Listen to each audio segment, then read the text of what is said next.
कि ट्रंप को खुद नहीं पता वो आगे क्या करेगा। कभी कुछ बयान, आज ये बात, कल वो बात, और एक बात दूसरी से विपरीत।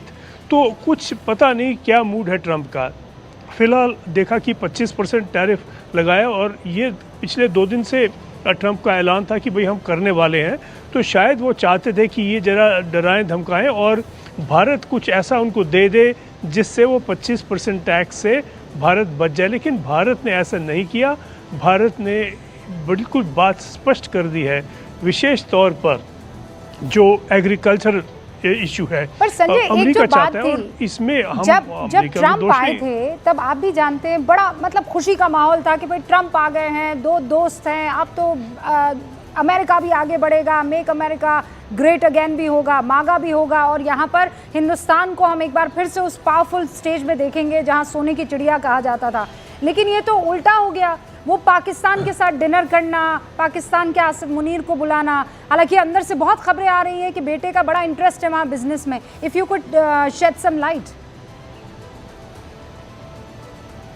देखिए, ये हमारा कहना है कि अब ट्रंप आ गया तो हमारे लिए सब ठीक हो जाएगा, ये तो हमारी नादानी है। इसमें ट्रंप को कौन दोष दे सकता है? हम कहें जी ये हमारा दोस्त है, हमारे प्रधानमंत्री का दोस्त है, अब जो हम चाहें मिल जाएगा, ऐसा कहाँ होता है।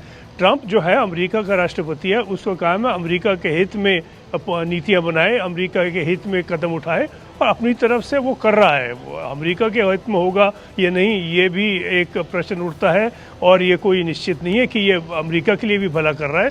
लेकिन ऐसा अमेरिका के लिए भला करने की कोशिश उसकी होनी चाहिए। ये आखिर राष्ट्रपति है अमेरिका का, तो उसका जो है लॉयल्टीज अमेरिका के साथ है, ना कि इंडिया के साथ।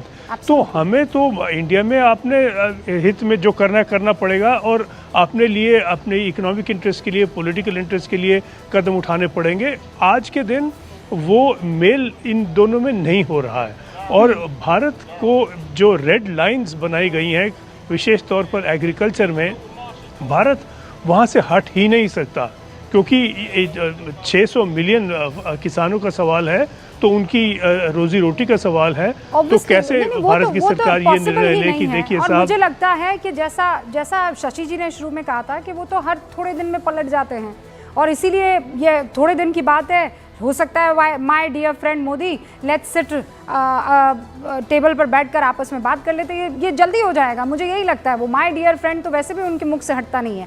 संजय, आपके पास आऊँगी। मुझे ये जानकारी मिल रही है कि गौरव वल्लभ जी हमारे साथ जुड़ चुके हैं। आपको ये बता दें कि अभी जो नई उनको रिस्पॉन्सिबिलिटी मिली है वो ये है कि वो प्रधानमंत्री नरेंद्र मोदी के उस टीम का हिस्सा है जहाँ पर सारे आर्थिक सलाहकार मिलकर उन्हें सलाह देते प्रधानमंत्री नरेंद्र मोदी को। तो गौरव जी, आप तो देखिए कांग्रेस में भी रहे हैं, पुराना टाइम हो गया, लेकिन फिर भी आप रहे हैं।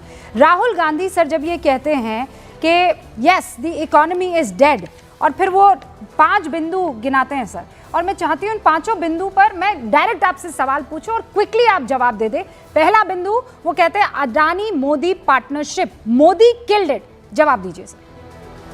देखिए, जवाब मैं बिंदुवार नहीं, मैं तो भारत के डाटा के हिसाब से जवाब दूंगा। दुनिया की अगर हम 50 बड़ी इकोनॉमीज को मान ले, 50 तो एक भी इकोनॉमी 6.5% के और 7% के बीच में ग्रो नहीं कर रही है। दुनिया की 50 की बात कर रहा हूं मैं, और एक भी इकोनॉमी ऐसी नहीं है जहां पे इन्फ्लेशन 2.5 से 3% के आसपास है।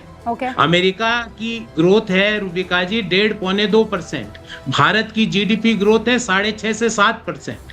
तो दुनिया की कोई इकोनॉमी, और एमर्जिंग इकोनॉमी अगर हम माने, बड़ी इकोनॉमी हम माने, तो कोई भारत का आधा भी ग्रो नहीं कर रहा है। मतलब भारत 6.5 से 7 है, तो कोई 3.5 से 3.25 भी कोई नहीं है। पर गौरव जी, आप यहाँ डेटा बता रहे हैं, राहुल गांधी बोल रहे हैं इट्स अ डेड इकोनॉमी। मैं किसी व्यक्ति पे यहाँ टिप्पणी करने नहीं आया, पर हिंदुस्तान के अंदर सबसे ज्यादा इन्वेस्टमेंट दुनिया में अगर कोई राइजिंग स्टार है, ब्राइटनिंग स्टार है इकोनॉमी में, तो भारत की इकोनॉमी है। भारत का डेमोग्राफिक डिविडेंड है। भारत की इकोनॉमी अगर कोई व्यक्ति कहता है कि डेड है, तो दुनिया की कोई इकोनॉमी तो 20 साल हो गए डेड हुए, मैं ये कहूंगा। अच्छा, और डीमोनेटाइजेशन और जीएसटी जो कि गब्बर सिंह टैक्स है? देखिए, जीएसटी में भी अगर हम बात करें रूबिका जी, तो हर एसेंशियल कमोडिटी का जीएसटी से पहले अगर कॉम्प्रिहेंसिव टोटल टैक्स देखें, भले ही वो एसेंशियल कमोडिटी आप देख लो, भले ही वो ब्रांडेड आटा का पैकेट हो, भले वो ब्रांडेड पनीर का पैकेट हो, भले ही वो डेली यूज में आने वाली स्लीपर्स हो या एपरल्स हो, जो पहले टैक्स लगता था in form of excise, VAT, चुंगी, एंट्री टैक्स, अगर हम उनका टोटल करें तो हर एसेंशियल कमोडिटी पर जीएसटी में जो टैक्स है वो लगभग 30 से 40% कम है, कम। It is less than the earlier taxes. मैं आपको एक बात बताऊं, मैं पिछले 4-5 मिनट से आपकी बात भी सुन रहा था। देखिए रूबिका जी, पूरी दुनिया में एक फिनोमिना चल रहा है जिसका नाम है इकोनॉमिक नेशनलिज्म, आर्थिक राष्ट्रवाद। हाँ। और पूरी दुनिया डी ग्लोबलाइज हो रही है। जो आपने एक शब्द का प्रयोग किया, मैं सुन रहा था, मागा। ये मागा क्या है? ये इकोनॉमिक नेशनलिज्म है। Make America great again. America ने तो पहले कभी ऐसी बात की नहीं, पर पूरी दुनिया में आर्थिक राष्ट्रवाद की एक प्रोसेस चल रहा है। और जो अमेरिका में जो हो रहा है वो भारत के लिए, आपको ये समझना पड़ेगा कि अमेरिका भारत से लगभग एक्सपोर्ट करता है लगभग $90 बिलियन और भारत को इंपोर्ट करता है लगभग $40 बिलियन। तो उसका करंट अकाउंट डेफिसिट है भारत के साथ। मतलब अमेरिका भारत से सामान ज्यादा लेता है और भारत को सामान कम देता है। गौरव जी, बधाई आपको कि आप एक बहुत ही इम्पोर्टेंट ग्रुप में शामिल हैं और हम उम्मीद करेंगे कि आप बढ़िया और तगड़ी सलाह प्रधानमंत्री नरेंद्र मोदी को दे। बहुत बहुत शुक्रिया सर। अग्निहोत्री सर, अब एक बड़ा सवाल यहाँ पे, आपने सुना गौरव वल्लभ कह रहे थे कि अगर हम डेड इकोनॉमी है तो फिर तो देश, दुनिया की बहुत सी ऐसी इकोनॉमी है जो मर चुकी है, मम्मी हो चुकी होंगी। देखिए, गौरव वल्लभ जी आर्थिक सलाहकार हैं प्रधानमंत्री के, उस ग्रुप में शामिल है, तो जाहिर है वो जो बात कहेंगे उसका अपना वजन भी है और वो सरकार का पक्ष भी रखेंगे। अब चूंकि मेरी आर्थिक मामलों की समझ थोड़ी उतनी नहीं, इतनी राजनीतिक मामलों की है। मैं जो बात कर रहा हूँ, तो आप पक्का राहुल गांधी वाले बयान पर टिप्पणी करना? मैं उसी पर टिप्पणी करता हूँ। हाँ, ठीक है। हाँ। क्योंकि मैं आंकड़ों में मुझे क्या जीडीपी और क्या कितना वो इन्वेस्टमेंट और ये सब चीज़ें अर्थशास्त्र के लोग ज़्यादा जानेंगे। हाँ। लेकिन 2-3 सवाल उसमें भी मैं जरूर करूंगा, जिससे सतीश जी ने उठाया कि भाई 85 करोड़ लोगों को खाना क्यों खिला रहे हैं हम फ्री फंड में। हाँ। अगर हम इतनी बड़ी इकॉनमी, तो बड़ा वाजिब सवाल है। दूसरा ये है कि अनएम्प्लॉयमेंट को लेकर जितना हमारे यहाँ लगातार सवाल उठ रहा है, क्यों? देखिए, ट्रंप ने जो, राहुल गांधी ने वो नहीं कहा जो ट्रंप ने कहा है। ट्रंप ने वो कहा जो राहुल गांधी पिछले 3 साल से कह रहे हैं। आप समझिए इस बात को। खाली राहुल गांधी ने डेड इकोनॉमी शब्द नहीं कहा था, बाकी सब वही कहा जो ट्रंप ने एक शब्द में कह दिया। ट्रंप ने उसको डेड इकोनॉमी कह दिया अपनी खींच में या जिसमें भी कहा हो, लेकिन राहुल गांधी ये बात तो पिछले 2-3 साल से उठा रहे हैं।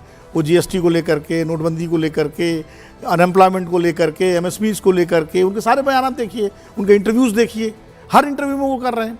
तो इसलिए मुझे नहीं लगता कि राहुल गांधी ने कोई नई बात कही। हाँ, ये है कि जब चूंकि ट्रंप ने इंडोर्स किया अपने एक शब्द से उस बात को जो राहुल गांधी कह रहे हैं, इसलिए राहुल गांधी को लगा कि उनको समर्थन मिल गया दुनिया के सबसे ताकतवर आदमी से, डोनाल्ड ट्रंप से, जो हमारे मतलब मोदी जी के भी दोस्त। खुद आज भी कोई ट्वीट आया, उसमें भी उनका माय डियर फ्रेंड।